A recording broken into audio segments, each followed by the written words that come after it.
Exercise 26.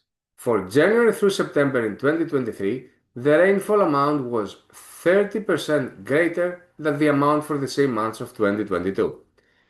If the total rainfall from January through September of 2022 was 32 inches, so in 2022, the rainfall was 32 inches, but we were also told that in the 2023, it was increased by 30%.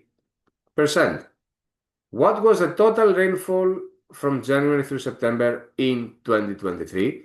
Remember from theory, and this is something typical, when A is increased by X%, then this is the same as A being multiplied by 100 plus X over 100.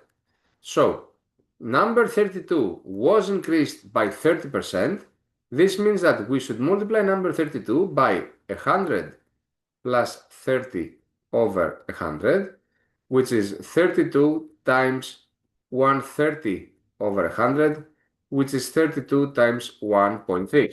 And if I now use my calculator for that, I would get that 32 multiplied by 1.3, sorry, I did a mistake here, by 1.3 would have been 41.6, which means that the right answer for this specific question would have been C.